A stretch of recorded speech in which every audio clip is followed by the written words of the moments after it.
Hello बच्चों, अब हम करेंगे question 9। In the adjacent figure A B C D is a parallelogram and the line segment A E and C F bisect the angle A and C respectively show that A E parallel to C F.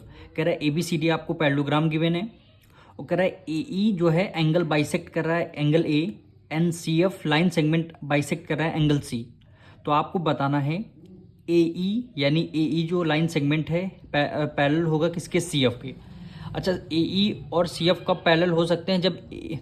जब हमारा ये quadrilateral A E C F को हम अगर इस वाले quadrilateral को parallelogram prove कर दें तो हमारा पैरेललोग्राम जब प्रूफ हो जाएगा तब पैरेललोग्राम के अपोजिट साइड क्या होती है, इक्वल एंड पैरेलल होती। तो हमको ये वाला ए ई सी एफ को हमको पैरेललोग्राम यानी पैरेललोग्राम प्रूव करना पड़ेगा। अब पैरेललोग्राम प्रूव करने के लिए अपोजिट साइड चाहिए हमें इक्वल, तो हम लेंगे ये वाला ट्रेंगल, ये वाला ट्रेंगल, दोनों को हम कॉन्ग्रुएंट प्रूव कर लेंगे। ए ई और सी एफ से हम क्या सी पी सी टी से इक्वल प्रूव कर देंगे। अब देखिए हम करेंगे कैसे। सबसे पहले हमें ट्रेंगल कौन कौन से लेने हैं, ए डी ई ये वाला ट्रेंगल, फिर सी बी एफ ये वाला ट्रेंगल, दोनों को हमें पहले कॉन्ग्रुएंट प्रूव करिए पहले। तो ये हमारा कौन सा क्वेश्चन नंबर 9 है। पहले हम ट्रेंगल कौन सा लेंगे, in triangle A D E and triangle C F B, ये दोनों ट्रेंगल हम ले रहे हैं, हमको कॉन्ग्रुएंट प्रूव करना है। तो देखिए ए ई ए बी सी डी हमारा पैरेललोग्राम है, पैरेललोग्राम के अपोजिट एंगल क्या होते हैं, इक्वल होते हैं। तो एंगल डी हमारा किसके इक्वल हो जाएगा, एंगल बी के। क्यों होगा, क्योंकि पैरेललोग्राम के अपोजिट एंगल इक्वल होंगे। ए बी सी डी आपको पैरेललोग्राम क्वेश्चन में गिवन है, ये क्या है बोला, ए बी सी डी जब पैरेललोग्राम के अपोजिट एंगल इक्वल होते हैं। तो हम यहाँ पे लिख लेंगे एंगल डी इक्वल होगा किसके, एंगल बी के। रीजन क्या लिखेंगे, opposite angle of parallelogram, opposite angle of parallelogram. अब देखिए पैरेललोग्राम है तो ए डी साइड किसके इक्वल होगी, बी सी के। ये हमें गिवन है क्योंकि पैरेललोग्राम के अपोजिट साइड इक्वल होती हैं।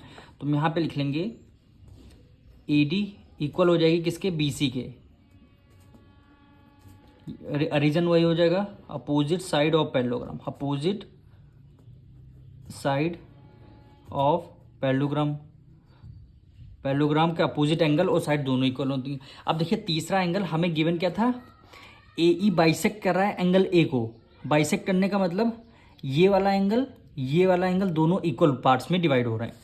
एंगल सी का मतलब सी एफ लाइन सेगमेंट से एंगल सी को बाइसेक्ट कर रही थी, इसका मतलब था ये वाला एंगल इस एंगल को बाइसेक्ट कर रहा है, ये दोनों एंगल बाइसेक्ट कर रहे हैं।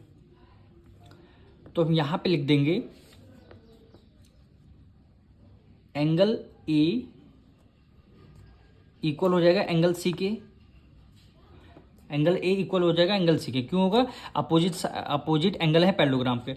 अगर हमने दोनों तरफ हाफ हाफ अगर हम कर दें, क्योंकि हाफ कर देंगे क्योंकि क्वेश्चन में बोला गया था है दोनों बाइसेक्टर, तो हमने एंगल ए की तरफ हाफ कर दिया, एंगल सी भी हमने हाफ कर दिया। अब angle A half angle A को क्या लिख सकते हैं, ये वाला एंगल लिख सकते हैं, ये वाला एंगल डी ए ई। तो हमने इसी को एंगल डी ए ई लिख दिया, इक्वल हो जाएगा। अब हाफ सी को क्या लिख सकते हैं, हाफ अगर सी को लिखना है तो हम ये वाला एंगल लिखेंगे। तो angle F C B, angle F C B, यानी ये देखिए ये एंगल आपका, ये साइड और ये आपका एंगल, ठीक है, ये आपका प्रूव हो चुका है। तो हमारे तीन पॉइंट मिल चुके हैं। तो हमारा ट्रेंगल क्या हो जाएगा, कॉन्ग्रुएंट प्रूव हो जाएगा, यानी ए डी ई कॉन्ग्रुएंट हो जाएगा ट्रेंगल सी एफ बी के। कौन से रूल से, एंगल साइड एंगल, कौन से रूल से हो जाएगा, एंगल साइड एंगल से हो जाएगा। जब दोनों ट्रेंगल कॉन्ग्रुएंट प्रूफ हो जाए तो सी पी सी टी से ए ई इक्वल हो जाएगी सी एफ के। तो यहाँ पे लिखेंगे ए ई इक्वल हो जाएगा सी एफ के, कौन सी प्रॉपर्टी से, सी पी सी टी, यानी corresponding parts of congruent triangle क्या होंगे, corresponding parts of congruent triangle. अब इसको हम मान लेंगे इक्वेशन 1, यानी ए ई इक्वल है सी एफ के, यानी ए ई ये वाली लाइन इक्वल है सी एफ के।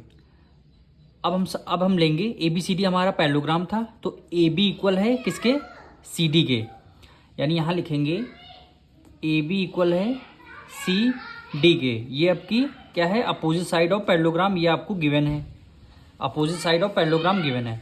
अब हम ए बी में से एफ बी को हम माइनस कर देंगे, यानी ए बी में से एफ बी को हमने माइनस कर दिया, ए बी में से एफ बी को माइनस कर दिया, इधर सी डी में से डी ई को माइनस कर दिया, सी डी में से डी ई को माइनस कर दिया, डी ई को माइनस कर दिया, यानी A B minus F B, यानी इधर ए बी में से एफ बी को माइनस कर दिया तो ए एफ आ जाएगी, यानी ए एफ आ गया, इक्वल हो गया सी डी में से, ये वाला सी डी में से अगर हमने डी ई को माइनस कर दिया तो हमारा ई सी आ गया, अब हमारा देखिए ए एफ इक्वल हो गया ई सी के, यानी ए एफ, ये वाला ए एफ इक्वल हो गया ई सी के, तो यही हमारी क्या हो जाएगी, सेकेंड इक्वेशन हो जाएगी। अब देखिए अगर किसी क्वाड्रिलेटरल में अपोजिट साइड इक्वल होती हैं वो हमारा क्या हो जाता है, पैरेललोग्राम हो जाता है। जैसे देखिए ए ई इक्वल सी एफ आया, A E equal to C F आ गया। अब सेकेंड इक्वेशन में हमारी क्या है, A F equal to E C आया, यानी A F equal to E C है, तो हमारा ए ई सी एफ क्या हो जाएगा, ये पैरेललोग्राम प्रूव हो जाएगा, क्योंकि प्रॉपर्टी होती है पैरेललोग्राम की, अगर उनकी अपोजिट साइड इक्वल हैं तो वो पैरेललोग्राम आपका प्रूव हो जाएगा। तो यहाँ पे लिख देंगे from equation first and second A E C F is a parallelogram, ये आपका पैरेललोग्राम प्रूव हो चुका है, क्योंकि अपोजिट साइड हमने इक्वल प्रूव करके दिखा दिया, ये अपोजिट साइड, एक ये अपोजिट साइड, अपोजिट साइड हमारी इक्वल प्रूफ हो जाए तो हमारा ए ई सी एफ पैरेललोग्राम हो गया।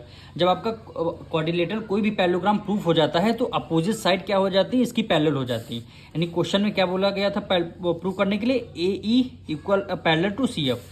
अब ए ई सी एफ आपका पैरेललोग्राम है तो आपको प्रूव क्या करना था, ए ई पैरेलल हो जाएगी किसके, सी एफ के, तो यहाँ पे लिख देंगे ए ई पैरेलल हो जाएगी सी एफ के, ए ई पैरेलल सी एफ की भी होगी और इक्वल भी होगी, क्योंकि हमने यहाँ प्रूव कर दिया था अगर पैरेललोग्राम है तो अपोजिट साइड इक्वल और पैरेलल होंगी, और यही क्या हो जाएगा, हमारा आंसर हो जाएगा।